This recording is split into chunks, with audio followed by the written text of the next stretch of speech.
রজব এবং রমজান মাসের মধ্যবর্তী। ওহুয়া শাহরুন তুরফাউ ফীহি আল আমাল ইলা রাব্বিল আলামিন।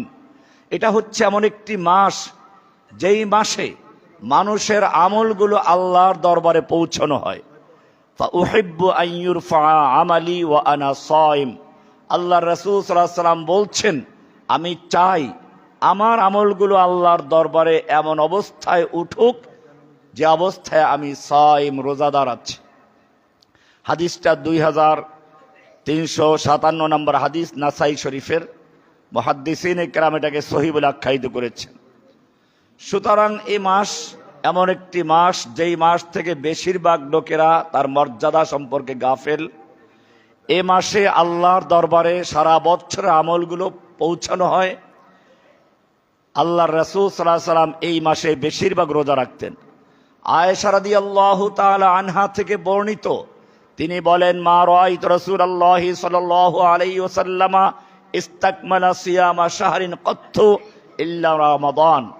আমি রমজান মাস ছাড়া আল্লাহর রাসূলকে পূর্ণ এক মাস সিয়াম পালন করতে কখনো দেখিনি।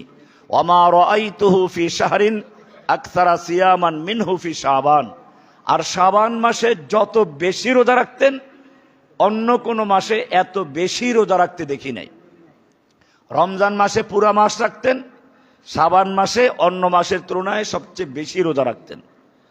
এটা বুখারীর 1969 নম্বর হাদিস, মুসলিমের 1156 নম্বর হাদিস। মুসলিমে আরেকটি বর্ণনা আসছে, কানা ইয়াসুমু শাবানা কুল্লাহু। শাবান মাস আল্লাহর রাসূল পুরোটাই রোজা রাখতেন। ওয়া কানা ইয়াসুমু শাবানা ইল্লা কালিলান, তবে অল্প কিছুদিন বাদ দিতেন, তার মানে বেশিরভাগ সময় রোজা রাখতেন। ইমাম ইবনে রাজব হাম্বলী রাহমাতুল্লাহ আলাইহি বলেন, অফি কাসরাতি সিয়ামিহি ফি শাবান দালিলুন আলা ইজামি ফাদলিহি ওয়া আন্নাহু মুকদ্দামু রমাদান। শাবান মাসে আল্লাহর রাসূল সাল্লাল্লাহু আলাইহি ওয়াসাল্লামের বেশি সিয়াম পালন করা প্রমাণ করে এ মাসের একটা মাহাত্ম্য আছে, গুরুত্ব আছে, এবং এটা রমজান মাসের সূচনা এবং এটা রমজান মাসের আগমনী বার্তা দেয়।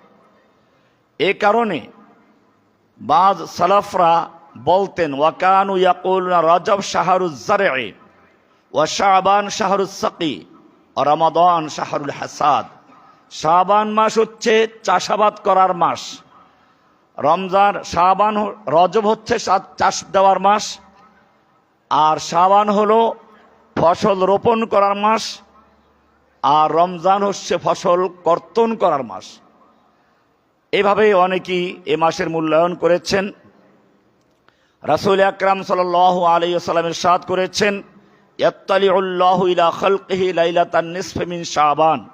শাবান মাসের মধ্য রজনীতে আল্লাহ সুবহানাহু ওয়া তাআলা মাখলুকের দিকে উকি মারেন, ইয়াত্তালিউ উকি মারেন, ফায়াগফিরু লিজামিই খালকিহি। আল্লাহ তাআলা সমস্ত মাখলুককে ক্ষমা করে দেন, ইল্লা লিমুশরিকিন আও মুশাহিনিন। তবে দুই প্রকার লোকদের ক্ষমা করেন না। একটা হচ্ছে মুশরিক, যারা আল্লাহর সঙ্গে তার ইবাদতে বা অন্য কোনো বিষয়ে সৃষ্টির সাথে শিরিক করে আল্লাহকে অংশীদার বানায়, আর হচ্ছে মুশাহিন, যারা হিংসুক। এই দুই প্রকারের লোকদেরকে আল্লাহ ক্ষমা করেন না। শিরিক হচ্ছে সবচেয়ে মারাত্মক গুনাহ।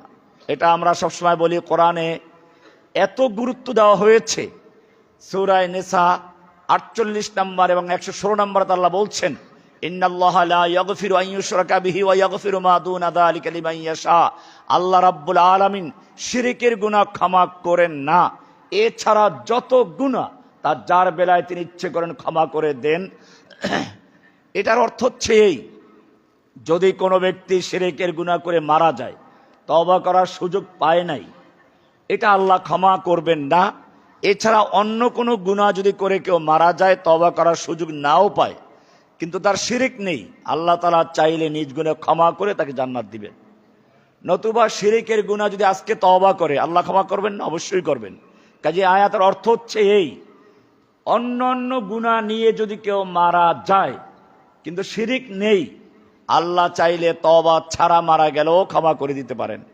কিন্তু শিরকের গুনাহ যদি কেউ নিয়ে যায়, তওবা করার সুযোগ পায় নেই, আল্লাহ নিজ গুণে তাকে ক্ষমা করে দিবেন এমনটা হবে না। এটাই হচ্ছে আয়াতে পরিষ্কার বলা, ইন্নাল্লাহা লা ইয়াগফিরু আন ইউশরাকা বিহি ওয়া ইয়াগফিরু মা দুনা যালিকা লিমান ইয়াশা।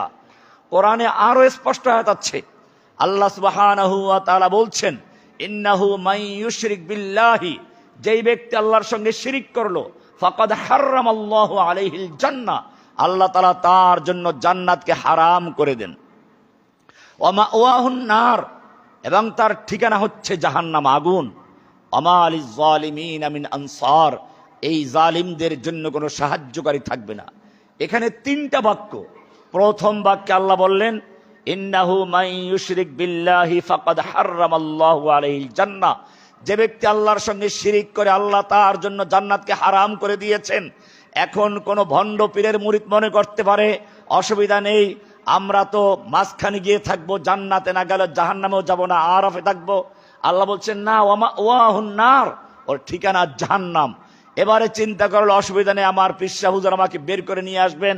আল্লাহ বলছেন না, ওয়ামা লিজ জালিমিনা মিন আনসার, শিরকের গুনাহ নিয়ে যদি কেউ মারা যায় তাকে সাহায্য করার কেউ থাকবে না, নবী রাসূলরাও পারবেন না।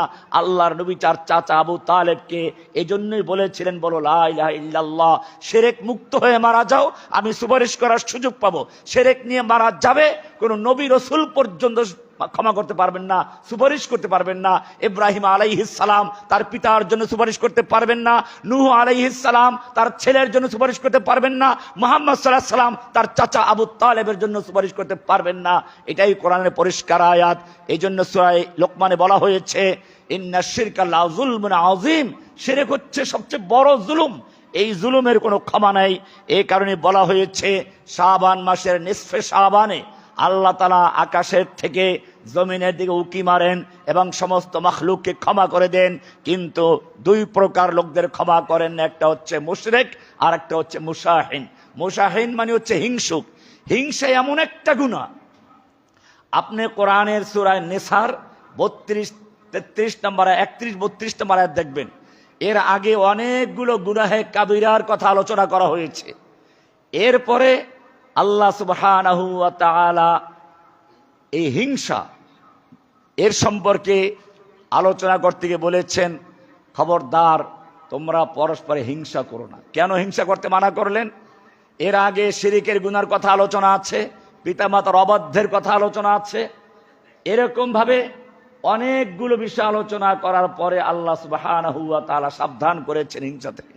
কারণ হিংসাই হচ্ছে এমন এক জিনিস যা ইবলিসকে জান্নাত থেকে বহিষ্কার করালো। হিংসা হচ্ছে এমন এক জিনিস যা পৃথিবীর মধ্যে সর্বপ্রথম মানব ইতিহাসের খুন খারাপির ঘটনা ঘটিয়েছিল। হাবিলকে হত্যা করলো কাবিল, এটাও ছিল হিংসার কারণ। হিংসা এমন একটা জিনিস, একজন নবীর পুত্র হয়ে তার ভাইকে কুয়ার ভিতরে নিক্ষেপ করেছিল ইউসুফ আলাইহিস সালামকে।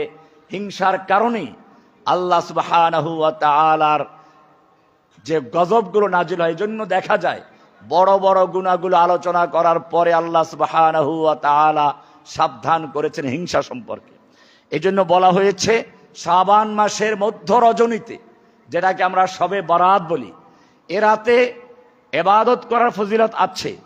আল্লাহ রাসূল সাল্লাল্লাহু আলাইহি সাল্লাম বলেছেন, যখন তোমরা এই রাত্রটা পাবে, রাতের বেলায় ইবাদত করো, দিনের বেলায় সিয়াম পালন করো, এটা সহি।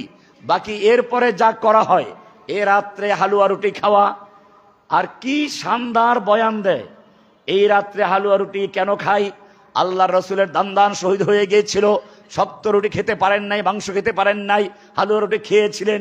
কি আশেক! আল্লাহর নবীর দান্দান শহীদ হয়েছিল তা কি এই শাবান মাসে নাকি শাওয়াল মাসে? ওহুদের যুদ্ধে সংগঠিত হয়েছিল রমজানের পরে শাওয়াল মাসে। তাহলে দাঁত ভাঙলো শাওয়াল মাসে 2 মাস পরে, আপনি মহাব্বতে হালুয়া রুটি খাচ্ছেন 1-2 মাস আগে। এমনি ভাবে পটকাবাজি করা, এগুলো হচ্ছে মূলত হিন্দুদের দীপালি পূজা। এরকম এই সমস্ত পূজার থেকে এগুলো এসেছে। এদেশের মানুষ এক সময় হিন্দু ধর্ম পালন করত। আমাদের বাপদাদা ইতিহাস তালাশ করেন, কয়েক পুরুষ গেলে আসবে শ্রী অমুক। ধর্ম যদিও পরিবর্তন করেছে, শিক্ষা, সংস্কৃতি, আকীদা, এক্ষেত্রে অনেকগুলো হিন্দুদের এখনো রয়ে গেছে। হিন্দুরা মূর্তি বানিয়ে অলিদেরকে মারা যাওয়ার পরে তারপরে মূর্তি তৈরি করে শাড়ি পরায়, গয়না পরায়, মুসলমানরা ওলিরা মারা গেলে পরে কবর দিয়ে তারপরে মাজার তৈরি করে চাদর দেয়। ওরা টাকা দেয়, পয়সা দেয়, এরাও টাকা পয়সা দেয়। ওরা সেজদা করে, এরাও সেজদা করে। ওরা প্রার্থনা করে, এরাও প্রার্থনা করে। কোনো পার্থক্য আছে নাকি? পার্থক্য আছে মাটির উপরে আর নিচে। হিন্দুরা গলায় পৈতা লাগায়, মুসলমানরা কোমরে একটা তাগা লাগায়। হিন্দুরা এরকম ভাবে দীপালি পূজা করে, মুসলমানরা ওই যে আরেক পূজা তৈরি করেছে শাবান মাসে এসে। এ রাতের কিছু ফজিলত আছে, কিন্তু এটা এমন না হই হুল্লোড় করা।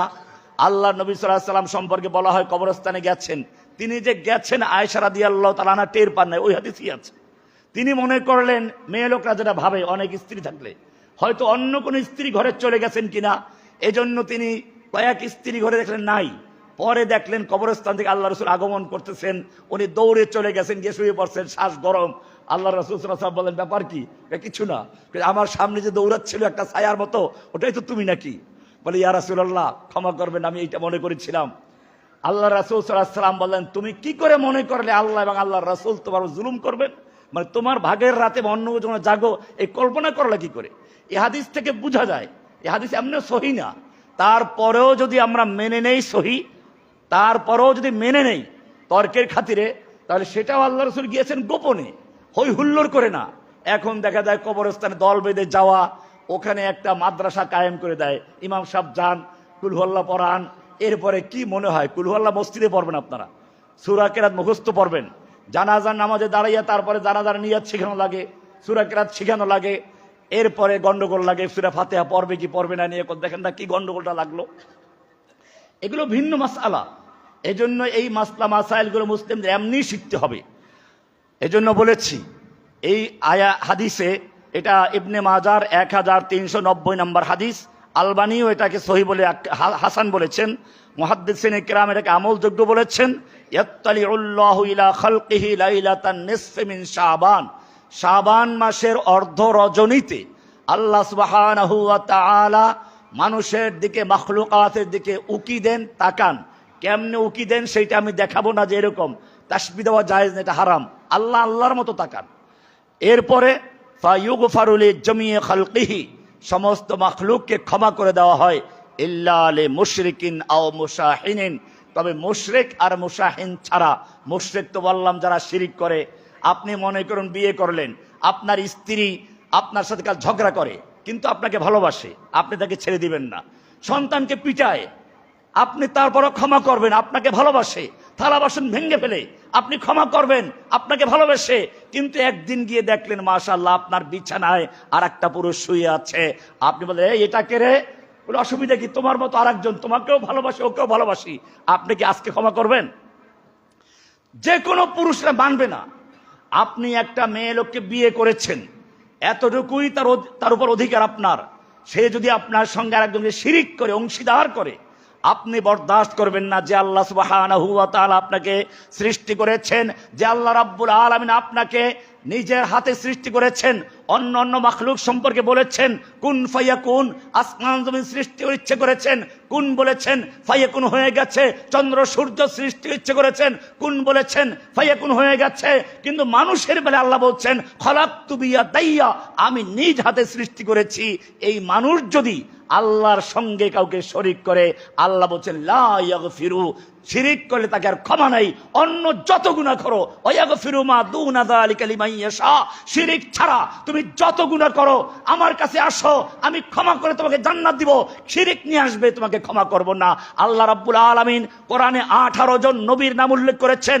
ইব্রাহিম, ইসমাইল, যত নবীর নাম আপনি জানেন প্রায় সব এসেছে।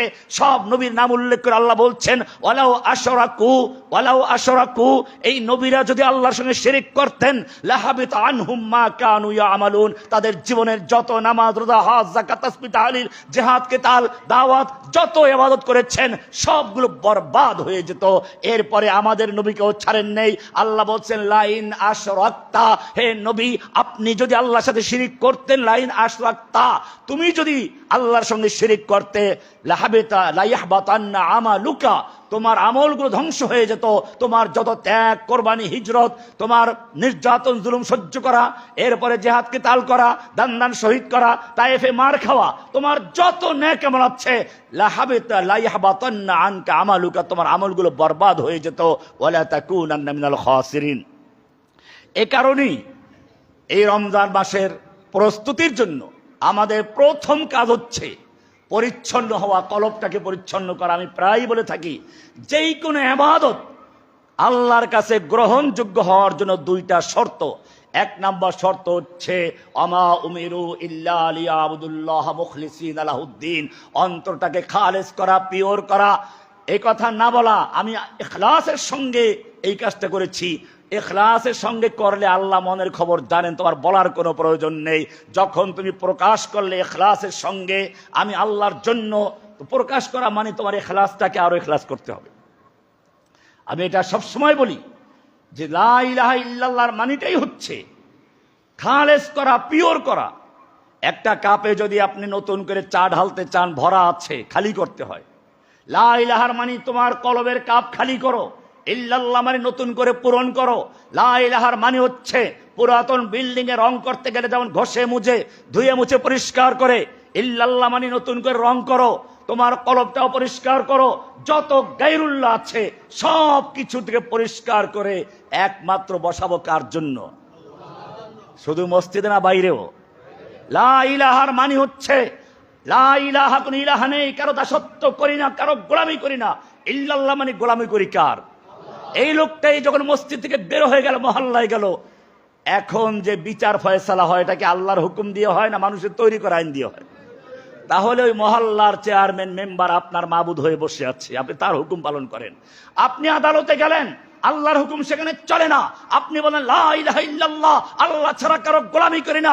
আদালতে গিয়ে আল্লাহর গোলামি করেন না, বিচারকদের হুকুম মেনে নিতে বাধ্য, মানুষের তৈরি করা আইন।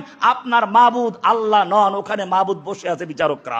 আপনি সংসদে গেলেন, সেখানে আল্লাহর হুকুম দেয়া সংসদ চলে না, আল্লাহর হুকুম বরং বাতিল করে মন গড়া আইন তৈরি করা হয়। সেইখানে গিয়ে আপনি মাবুদ বানালেন কাদেরকে? লা ইলাহা ইল্লাল্লাহ আছে ওখানে? লা ইলাহার মানি হচ্ছে লা ইলাহা, আমি কারো দাসত্ব করি না, কারো গোলামি করি না, কারো ইবাদত করি না, ইল্লাল্লাহ। আমি ব্যক্তি জীবনে, পারিবারিক জীবনে, সামাজিক জীবনে, সংসদে, আদালতে, রাস্তায়, ব্যাংকে, সব জায়গায় লা ইলাহা, কারো হুকুম মানি না, কারো কাছে মাথা নত করি না, কারো কাছে কোনো কিছু প্রার্থনা করি না। ইল্লাল্লাহ মানে কার কাছে নত করি? হুকুম মানি কার? আল্লাহর। এটা লা ইলাহা ইল্লাল্লাহ প্রথম কাজ। 2 নম্বর কাজ হচ্ছে এই শাবান মাসে বেশি করে ইসলাহের কাজ করা, তাসফিয়াতুল কুলুব, অন্তরটাকে পরিচ্ছন্ন করা, পরিষ্কার করে নেওয়া। যত গায়রুল্লাহ আছে সবগুলো থেকে মুক্ত হয়ে শুধুমাত্র একমাত্র অন্তরে বসাবো কাকে? কুল ইন্না সালাতি ওয়া নুসুকি ওয়া মাহইয়ায়া ওয়া মামাতি লিল্লাহি রাব্বিল আলামিন। বলো আমার সালাত, আমার কুরবানি, আমার ত্যাগ, আমার জীবন মরণ সবকিছু কার জন্য? এটা হচ্ছে প্রথম কাজ। এরপরে 2 নম্বর কাজ হচ্ছে এই মাসে, যেহেতু সামনে কোরআনের মাস, রমজানের মাস, কোরআনের মাস বলা হয় শাবান মাসকেও। কোরআ, শাহরুল কোরআ, রমজান মাসে তারা কোরআন শোনাবে। এই জন্য হাফেজে কোরআন যত আছে এই মাস থেকে কোরআন মুখস্থ করা শুরু করে, ইয়াদ করতে শুরু করে। এই জন্য শাবান মাসকে বলা হয় শাহরুল কোরআ।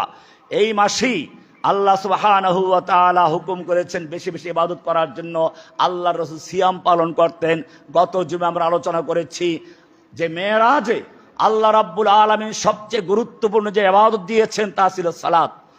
অন্যান্য ইবাদত আল্লাহ রাব্বুল আলামিন জিবরাইলের মাধ্যমে দুনিয়াতে পাঠিয়েছেন। সালাতকে আল্লাহ রাব্বুল আলামিন দুনিয়াতে না পাঠিয়ে, কোনো ভায়া মাধ্যমে না পাঠিয়ে, সরাসরি আল্লাহ মুহাম্মদ সাল্লাল্লাহু আলাইহি ওয়াসাল্লামকে ডেকে তারপরে হাদিয়া দান করেছেন। এটা এই জন্য যে সালাতের মাধ্যমে একজন মানুষ তার সবচেয়ে সম্মানিত অংশ, নাক, কপাল মাটির সঙ্গে মিলিয়ে দেয়। আর যখন কোনো একটা মানুষ নিজেকে মাটির সঙ্গে মিলিয়ে দেয়, আল্লাহ তাকে সর্বোচ্চ মাকামে নিয়ে যান। এটা হচ্ছে মেরাজ। এ কারণে ইনশাআল্লাহ সামনে কোনো এক জুমাতে আমি বিস্তারিত আলোচনার পরে যে এই যে সালাত, সিয়াম, হজ, যাকাত, এগুলো এক একটা রোগের ঔষধ মানুষের মধ্যে। আল্লাহ সুবহানাহু ওয়া তাআলা এই পৃথিবীর যা কিছু আছে সব রেখেছেন, আগুন, পানি, মাটি, বাতাস সব আছে। আর এই প্রত্যেকটার এক একটা রোগ আছে। আগুন আছে তো আমরা বুঝি, জ্বর আসলে শরীর গরম হয়ে যায়, দৌড় দিলে গরম হয়, ঘামিয়ে যায়। এগুলো কেন? আগুন আছে। পানি আছে, দুনিয়াতে যত রকম পানি, এখানে সব রকম পানি আছে, মিষ্টি পানি, লবণ পানি, তিতা পানি সব আছে। মাটি আছে, যত রকম মাটি সব আছে। এই যে ফসল বেশি হয়, দাড়ি চুল না হয়, মরুভূমি, হাতের তালু পায়ের তালু মোটামুটি হয় অন্য জায়গাগুলো, এরকম ভাবে কি আছে? এখানে মাটি আছে, আগুন আছে, পাহাড় পর্বত আছে, সব আছে। বিস্তারিত আলোচনা অন্য সময় করবো ইনশাল্লাহ। এই যে আগুন, যেটা আগুনের একটা বড় রোগ আছে, উপকার যেমন আছে আগুনের, রোগও আছে। আগুনের রোগ হচ্ছে নিচে জ্বালালেও সে উপরে উঠে, তার মানে ঊর্ধ্বগতি, অহংকার। এটাই ছিল ইবলিসের মূল যুক্তি। আদম আলাইহিস সালামকে যখন সিজদা করতে বললেন, ইবলিস বলল আমি তো আনা খায়রুম মিনহু, আমি আদমের চেয়ে ভালো। কেমনে ভালো হইলা? যুক্তিটা কি? এই যুক্তি বলেছিল খলাকতানি মিন নারি ওয়া খলাকতাহু মিন তিন, আপনি আমাকে সৃষ্টি করেছেন আগুন দিয়ে, আর আদমকে সৃষ্টি করেছেন মাটি দিয়ে। মাটি উপরে ছুঁড়ে মারলেও নিচে পড়ে, আর আগুন নিচে জ্বালাইলে উপরে মারে, উপরে উঠে। কাজে আগুনটা আমার মাটি আমার সামনে, তো আমি কেন নত হতে যাব? আগুনের কারণে মানুষের মধ্যে আগুন আছে, সেজন্য মানুষ অহংকার করে, আমার চেয়ে বড় কে আছে, হামচনিমান ডাঙ্গুরিস্ত, আমার চেয়ে বড় কে আছে। আল্লাহ সুবহানাহু ওয়া তাআলা অহংকারকে বরদাস্ত করেন না। আল্লাহ রাসূল সাল্লাল্লাহু আলাইহি ওয়াসাল্লাম বলেছেন হাদিসে কুদসি, আল কিবরিয়াউ রিদাই, অহংকার হচ্ছে আমার চাদর। যেই ব্যক্তি দুনিয়া অহংকার করে, সে আমার চাদর ধরে টান দিল, আর আমার চাদর ধরে যে টান দেবে তাকে উল্টো করে জাহান্নামে ফেলে দিব। এই অহংকার রোগের চিকিৎসার জন্য, আগুনের যে রোগ অহংকার, তার চিকিৎসার জন্য আল্লাহ যে ঔষধ দিয়েছেন তার নাম সালাত। সালাতে যখন একজন মানুষ দাঁড়ায়, প্রথমে বলা হয়েছে আগে তোমার সতর ঢাকো, কারণ শয়তান জান্নাতে লিওয়ারিহুমা সাওআতিহিমা, জান্নাতকে পোশাক খুলে দিয়েছিল আদম হাওয়ার। পোশাক পরো, কতটুক পরবো? খুযু যিনাতাকুম ইনদা কুল্লি মসজিদ, কমপক্ষে নাভির থেকে শুরু করে পুরুষের হাঁটু পর্যন্ত ঢাকতে হবে, এটা ফরজ। অনেকে মনে করে যে এক চাদরে নামাজ পড়া যাবে কিনা। একজন সাহাবীকে প্রশ্ন করা হয়েছিল, আমি যদি একটা লুঙ্গি পরে, একটা গামছা পরে, চাদর পরে নামাজ পড়ে, নামাজ হবে কি? সাহাবী উত্তর দিলেন, আল্লাহর নবীর সকল সাহাবীর দুইটা কাপড় ছিল কি? বোঝেন না কি বলেছে? তুমি জিজ্ঞেস করছো একটা চাদর পরে নামাজ হবে কি? আমি তোমাকে জিজ্ঞেস করি আল্লাহ নবীর সাহাবীদের সকলের দুইটা চাদর ছিল কি? তার মানে হচ্ছে একটা চাদর পরেও নামাজ হয়ে যাবে। এখন হচ্ছে আপনার অনেকগুলো কাপড় চোপড় আলনাতে আছে, আপনি নামাজের বেলা একটা গেঞ্জি পরে দাঁড়াই গেলেন, এটা নামাজের সঙ্গে বেয়াদবি করা। আপনি যখন একজন প্রধানমন্ত্রীর কাছে যাবেন, আপনার লিডারের কাছে যাবেন, তখন তো ভালো কাপড় চোপড় পরে তারপরে আপনি প্রস্তুত হন। আল্লাহ সুবহানাহু ওয়া তাআলাও দেখতে চান আপনি আল্লাহর মহান দরবারে দাঁড়াচ্ছেন। এ কারণে কোরআনে বলা হয়েছে খুযু যিনাতাকুম ইনদা কুল্লি মসজিদ, তুমি যখন মসজিদে যাও, সালাতের জন্য যাও, তখন তোমার জিনাত, তোমার সুন্দর পোশাক পরে তারপরে আল্লাহর কাছে যাও, এরপরে পরিচ্ছন্ন হও। কোরআন বলছে ইদা কুমতুম ইলাস সালাতে ফাগসিলু উজুহাকুম, যখন তুমি সালাতের জন্য ইচ্ছে পোষণ করবে, তুমি ভালো করে চেহারা ধো, হাত ধো, উজুটা ভালো করে করো। হাদিসে বলা হয়েছে যখন কোনো ব্যক্তি উজুর জন্য হাত ধোয়, পাও ধোয়, যখন যেই অঙ্গটা ধোয়, ওই অঙ্গের যত সাগিরা গুনাহগুলো সবগুলো আল্লাহ তাআলা ক্ষমা করে দেন। এরপরে তুমি আস্তে আস্তে মসজিদের দিকে আসো। জুমার দিন বিশেষ করে আল্লাহর রাসূল সাল্লাল্লাহু আলাইহি ওয়াসাল্লাম বলেছেন মান বাক্কারা ওয়াবতাকারা, যেই ব্যক্তি জুমার দিন সকালে উঠলো এবং গোসল করলো, গাসসালা ওয়াগতাসালা, গোসল করলো, এরপরে মসজিদে আগে চলে আসলো, আল্লাহ সুবহানাহু ওয়া তাআলা তার পিছনের জুমা থেকে এই পর্যন্ত যত গুনাহ আছে সবগুলো ক্ষমা করে দেন। এজন্য জুমার দিনের ফজিলত তো আছেই। এরপরে যারা মসজিদে নিয়মিত যাতায়াত করে, আল্লাহ সুবহানাহু ওয়া তাআলা তাদের গুনাহগুলোকে ক্ষমা করে দেন। এইভাবে সালাতের জন্য প্রথমে উযু করা, এরপরে মসজিদে আসা, এরপরে কাতারগুলো সোজা করে নেওয়া। আল্লাহর রাসূল সাল্লাল্লাহু আলাইহি ওয়াসাল্লাম বলেছেন যখনই তোমরা সালাতে আসবে সাফু সুফুফাকুম, কাতারগুলো সোজা করে নাও, ওয়ালা তাখতালিফু, কাতারে আঁকাবাঁকা করো না, ফায়ুখালিফুল্লাহু বাইনা কুলুবিকুম, কাতারে বাঁকা হলে তোমাদের কলবের মধ্যে বক্রতা সৃষ্টি হবে।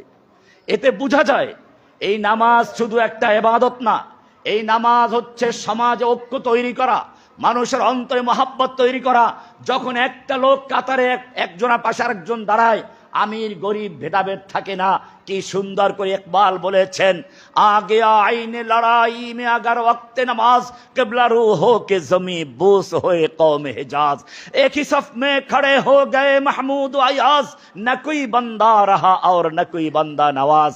এক কাতারে সেই সুলতান মাহমুদ গজনবী আর তার কৃতদাস আয়াজ দাঁড়িয়ে গেছে, একজন রিকশাওয়ালা থেকে শুরু করে প্রধানমন্ত্রী পর্যন্ত নামাজে যদি এক কাতার হয়ে যায় দাঁড়িয়ে যাবে, কেউ কাউকে ধাক্কা দিতে পারবে না, ফিরাতে পারবে না। এটাই সালাতের শিক্ষা, সাম্যতা।